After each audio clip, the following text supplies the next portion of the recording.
Any final comments, thoughts on anything else you might expect to see over the next 3 to 5 years? Anything you felt you left unsaid and are just dying to get out?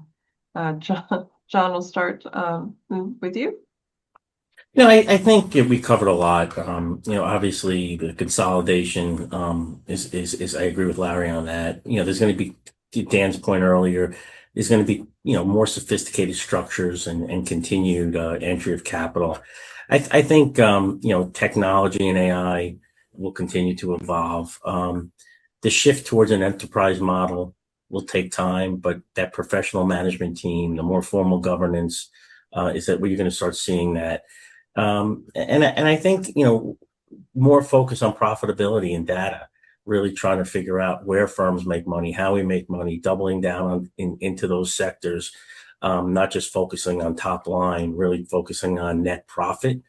And I think one area that, we probably didn't focus too much on today is, will there be regulatory pressure here?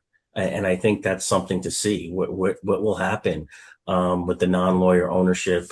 Obviously, fee sharing, is taboo. So I think it's really interesting to see how that's going to develop over the next few years. And obviously, I think Larry mentioned it before. The clients will drive change, right? Clients want efficiency. The market's demanding efficiency. The market's demanding the use of technology. The market is going to be demanding alternate fee arrangements. So as we start seeing that, and we're seeing it in our practice now, asking about, what AI is going to do to pricing.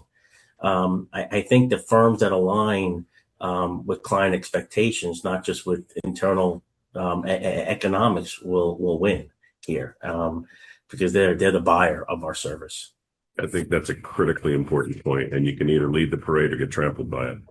It's going to happen with us or without us. It's already starting to happen. You see in the mid-market M&A space, which is where our corporate practice is really focused.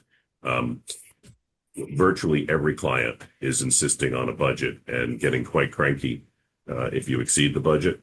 So the budgets are turning into at least soft caps and almost more like flat fee arrangements. That's where this is all going. It's where it all should go. And the fact that, firms are getting dragged into that world rather than trying to get ahead of it is, I think, a missed opportunity. I totally agree with what John is saying about professionalizing.